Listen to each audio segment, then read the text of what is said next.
नमस्ते, मैं हूं संजय दीक्षित और आप देख रहे हैं दी जयपुर डायलॉग्स। क्या पाकिस्तान के दिन गिनती के रह गए? क्या पाकिस्तान ने गलत जुआ खेल लिया है? मैं आपको आज कुछ ऐसी बातें बताने वाला हूं जो मेन स्ट्रीम मीडिया ने अभी तक टच नहीं की है। आप देख रहे हैं कि लगातार आतंकी हमले हुए हैं और वो भी जम्मू में हुए हैं। आपने देखा कि वैष्णो देवी से शिव मोड़ी जाने वाली बस जब लौट रही थी तब उस पर हमला हुआ, उसमें 10 सिविलियन मारे गए। उसके बाद कल रात में कठुआ के हीरानगर क्षेत्र में 2 आतंकी घूम रहे थे। उन्होंने एक घर में जाकर पानी मांगा। घर वालों को संदेह हुआ क्योंकि वो जो हैं पुंछ वाले कोलैबोरेटर तो है नहीं, तो उन्होंने खबर कर दी पास में और हल्ला कर दिया। तो फिर वो वहाँ से गोली चलाते हुए भाग गए।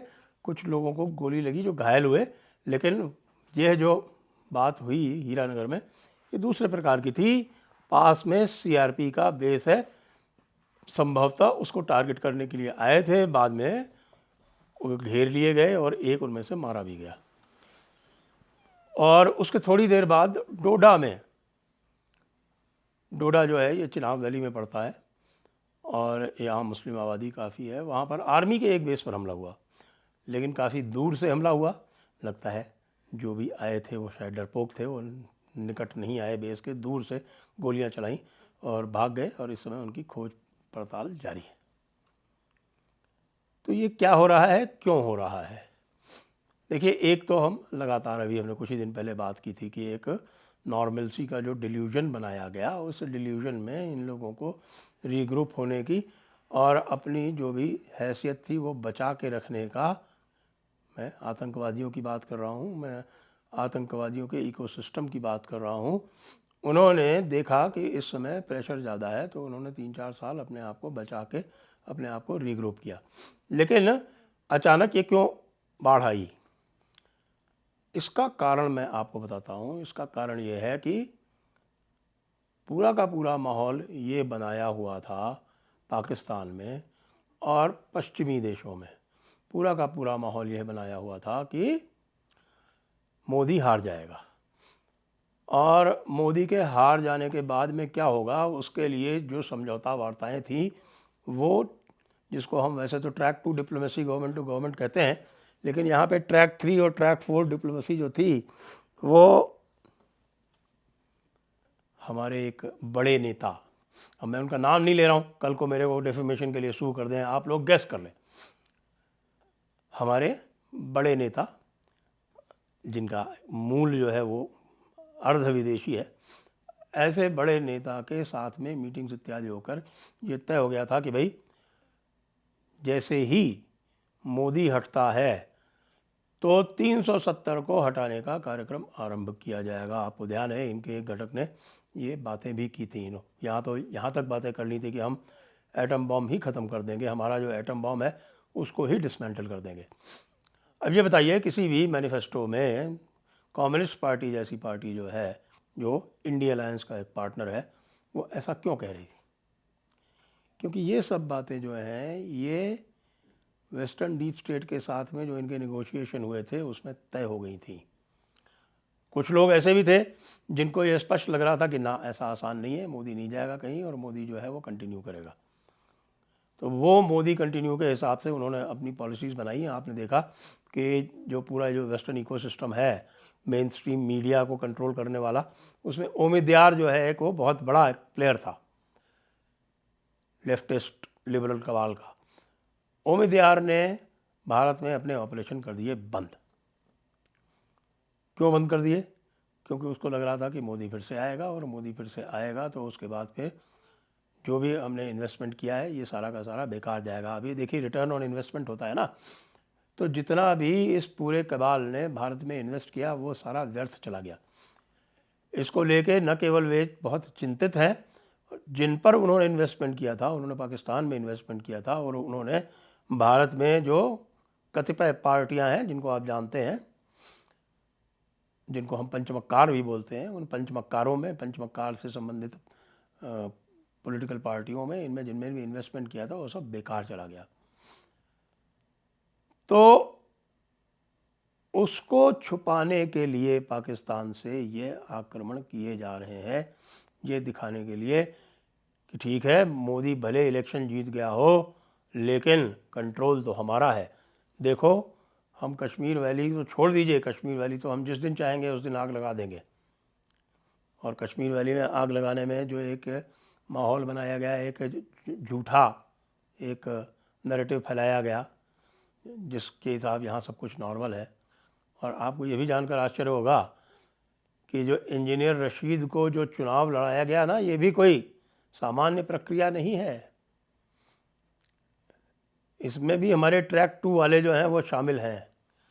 इन ट्रैक 2 वालों ने बर्बाद किया पूरे कश्मीर को, लेकिन अभी भी इन ट्रैक 2 वालों की जो सत्ता है वो समाप्त नहीं हुई। तो इन ट्रैक 2 वालों ने ही इंजीनियर रशीद को चुनाव लड़ाया था, ये टेस्ट करने के लिए कि भाई इसके प्रति या सेपरेटिज़म के प्रति कितनी शिद्दत से लोग जुड़े हुए हैं। और भारतीय जनता पार्टी ने चुनाव नहीं लड़ा। ये जो तथाकथित मास्टर स्ट्रोक है ना, ये मास्टर स्ट्रोक नहीं है, ये मूर्खतापूर्ण स्ट्रोक्स हैं।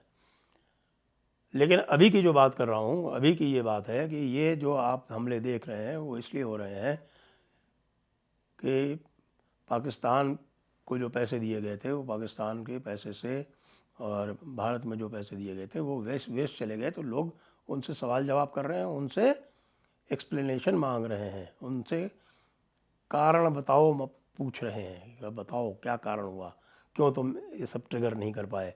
तुमने सारे मुसलमानों को ट्रिगर करके 99% वोटिंग जो है एक की तरफ से दिलवा दी, उसके बाद भी तुम नहीं कर पाए। बेवकूफ़ियाँ की, भारतीय जनता पार्टी की ओर से बेवकूफ़ियाँ हुई, उसके बाद भी तुम नहीं कर पाए। ये तुम्हारा बेस्ट चांस था आज तक का, क्योंकि अब तो 2 समस्याएं आने वाली हैं आगे 2029 के लिए। 2 क्या 2-3 समस्याएं आने वाली हैं। और 2-3 बड़ी समस्याएं वो आने वाली हैं कि सबसे पहली जो समस्या आने वाली है कि जो आगे का डिलिमिटेशन होगा और उसमें जो सीटें बढ़ेंगी और उसके साथ में उसमें महिला रिजर्वेशन होगा, तो जो लोकल एंटी इनकम्बेंसी है वो लगभग शून्य प्राय हो जाएगी।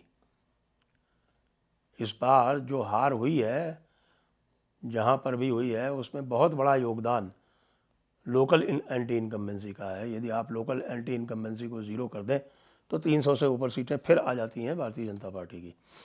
अगले चुनाव में एक तो लोकल एंटी इनकम्बेंसी ज़ीरो हो जाने वाली है, और दूसरी बात जो है सबसे बड़ी कि ये जो वेस्टर्न इकोसिस्टम है ये लगातार कमज़ोर होता जा रहा है। अब इसमें ये दम नहीं रहा कि अपनी करनी करवा ले, सब अपनी कहनी जो है वो दूसरी जगह करवा ले।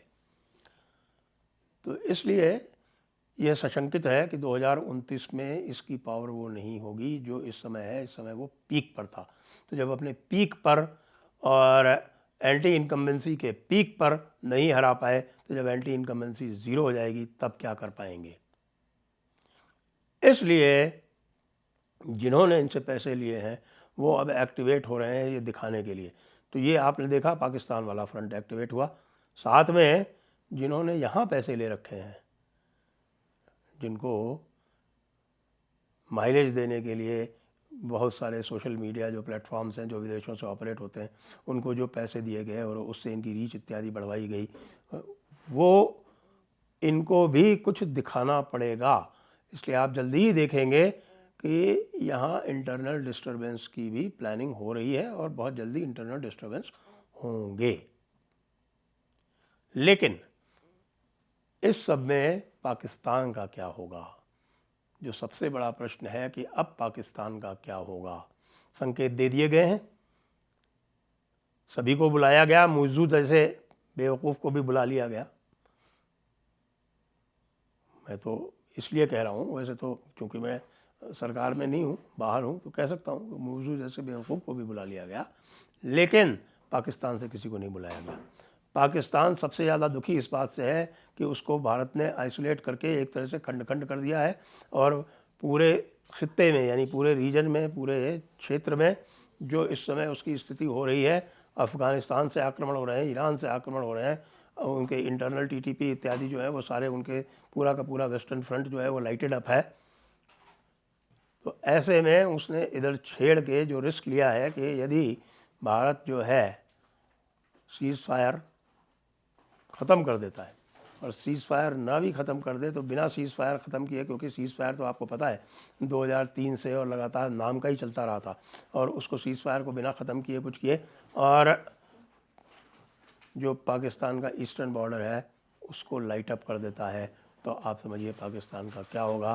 पाकिस्तान ने अपने खंड खंड होने का रास्ता तो बहुत पहले से ही अख्तियार कर रखा था, लेकिन अब उसने उस खंड खंड वाले रास्ते पर चलने में एक जो स्पीड गवर्नर लगा हुआ था वो हटा दिया। अब ये ब्रेकनेक स्पीड पे चलेगा। अगर पहले 60-70 की स्पीड पे चल रहा था, तो अब 200 किलोमीटर की स्पीड से ये अपने खंड खंड होने के रास्ते पे चल पड़ा है। ये सब इसका जो टैंगो हुआ है, जो इसका कोलैबोरेशन हुआ है वेस्टर्न डीप स्टेट से, उसका ये परिणाम इसलिए है क्योंकि वो रिटर्न ऑन इन्वेस्टमेंट देने में फेल हो गया। जय हिंद, जय भारत, वंदे मातरम।